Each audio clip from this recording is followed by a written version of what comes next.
Go ahead, Jerry. Deputy Fisher, you indicated earlier that you felt that you had lucked out because you heard about the threat fairly quickly.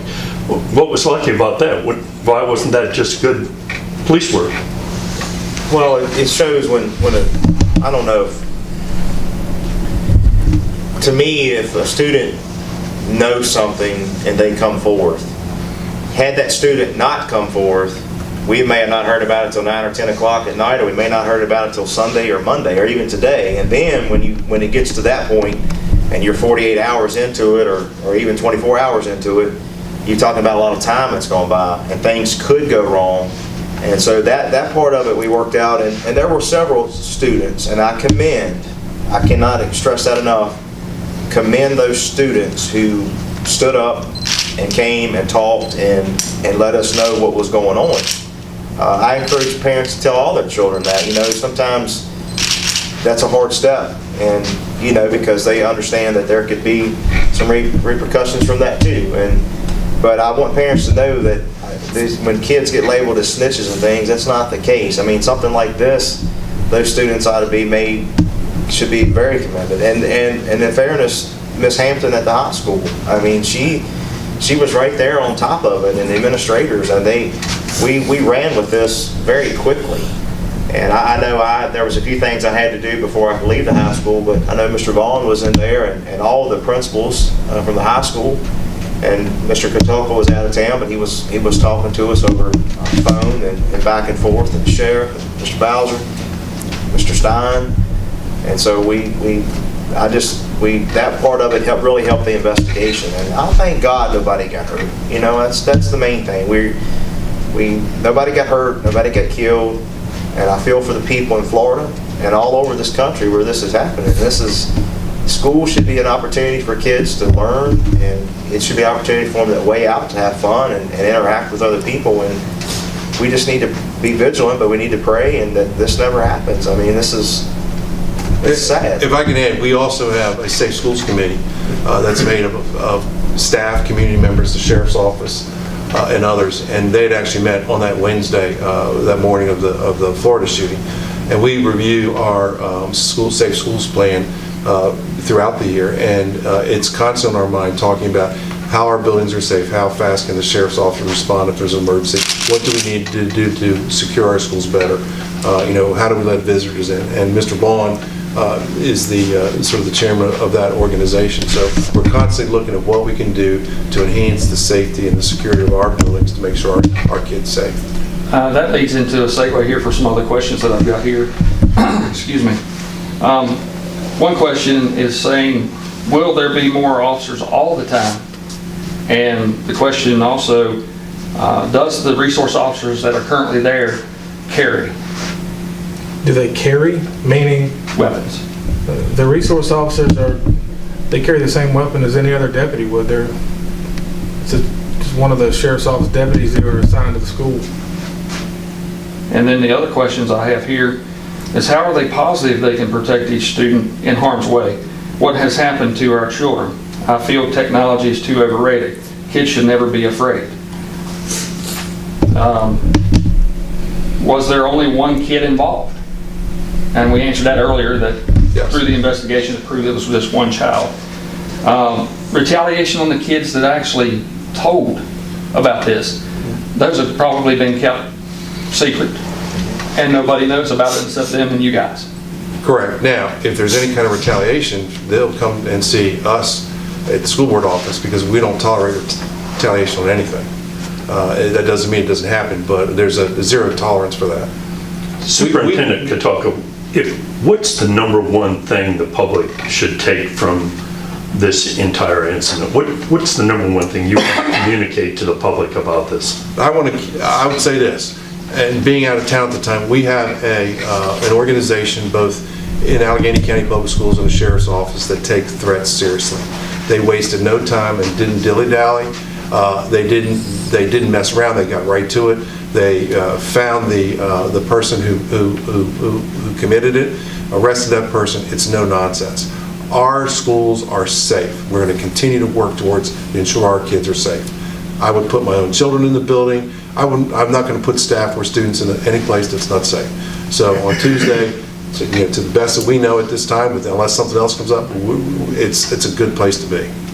One last question here. There are moms and dads out there who feel really bad for the parents that are going through this with their child.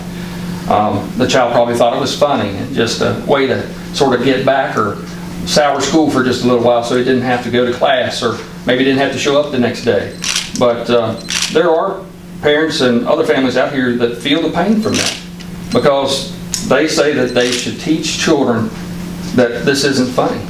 You know, there's too many people dying around this country from guns and from these types of threats that in our area, especially being as small as it is, it's not a funny thing. I may say on this, first of all, that this individual's parent that we questioned and arrested was fully cooperative, was very apologetic, was very shocked, to say the least.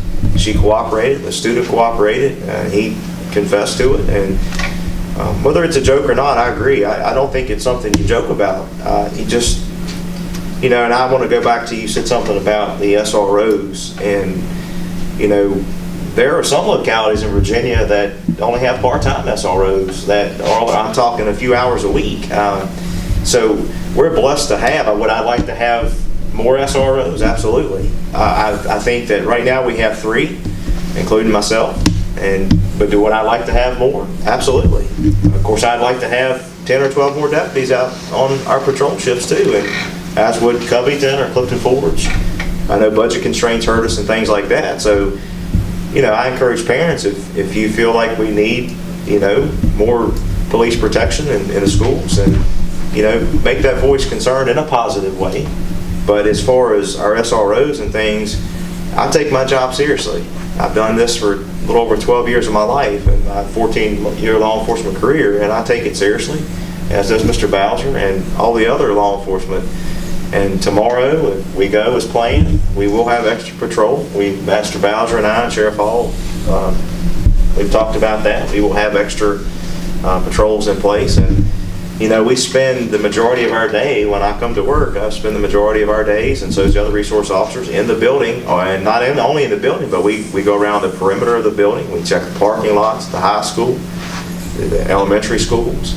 And because you just never know if somebody's going to come in and be up to no good, and if you're not out patrolling. And I spend a lot of time, and we encourage this to our SROs, to be seen, be in the hallways, and we encourage kids to come up and have conversations with us. Chris, Matt, you guys have children in the Alleghany County school system. Chris, I know you and I talked off camera about your boys going back to school tomorrow. Can you tell us a little bit about how you feel about sending your children back tomorrow? I feel like it's a safe environment. My kids will be there tomorrow. Business as usual. They need their education. And let me touch on something that you mentioned earlier about what the school system are teaching these kids about what's right and what's wrong. And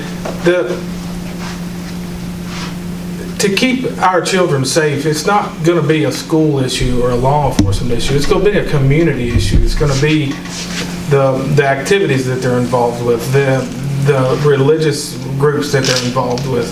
It's going to have to start from a young age, parents having an open relationship and talking with their kids about what's right and wrong. And there's not one piece to this puzzle that's a magic wand you're going to wave and keep the kids safe. It needs to start from at home and with at church and at school, and you know, we teach the DARE program and teach them how to make good decisions and life choices in general. But it needs to we need to all come together as a community to make this child grow up successfully and safely into an adult. So I think we need to focus on that too.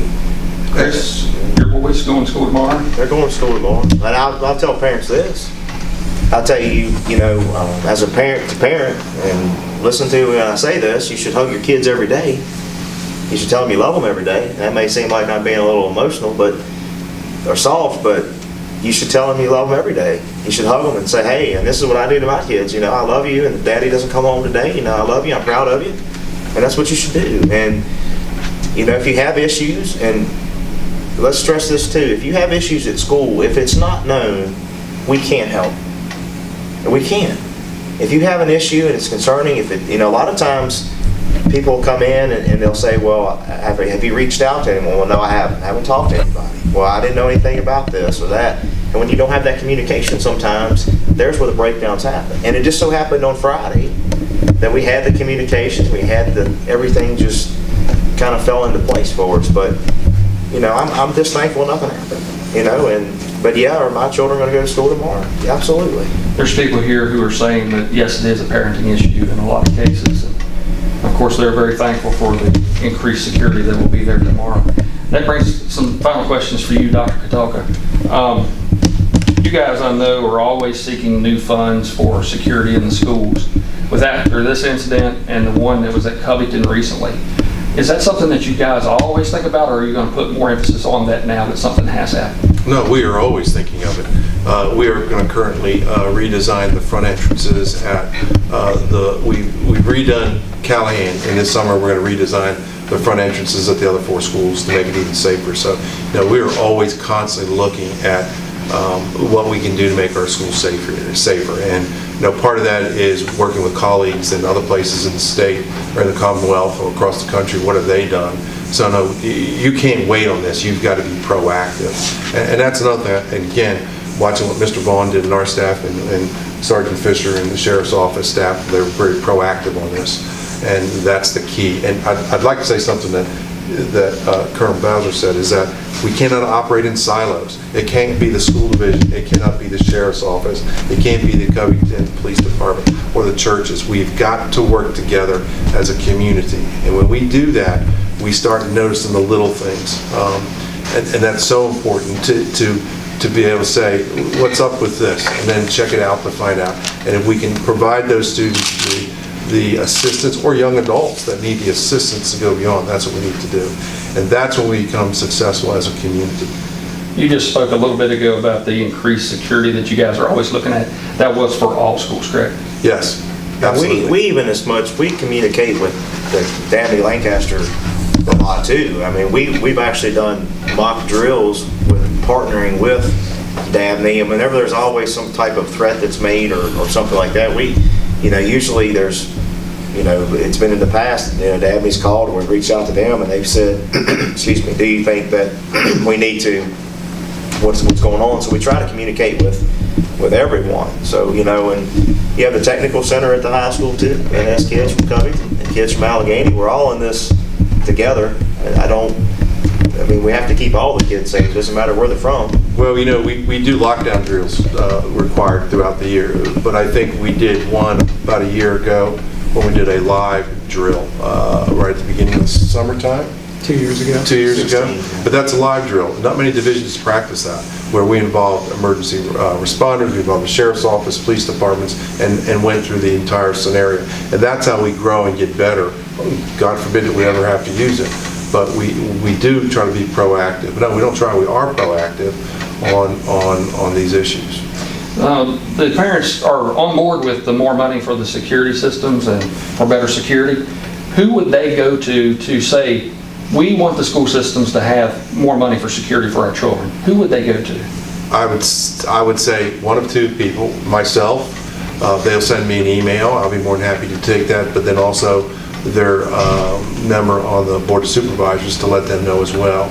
And that's not to put them on the spot, because I know our Board of Supervisors have been very supportive of all of us as far as providing a good education and a secure environment for our schools. Could they also contact their local representatives for the Senate and House in Virginia and so forth? Thank you for making that point. That's a great point, because that's where we would originate from. We would need additional funding from the state. And so contacting both Senator Deeds and Delegate Austin, who are always willing to listen, would be fantastic.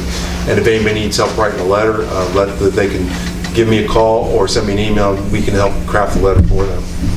Sounds like you guys have got a great plan moving forward. Tomorrow is the opening day of school. I know parents are somewhat excited about the kids getting back and some are nervous. But I think you've sort of put those nerves at ease here today with what you've told us. Hope so. Gentlemen, thank y'all for being with us here today. I appreciate it. Jerry, you got any more questions? Thanks very much for making yourself available and answering the questions from the press.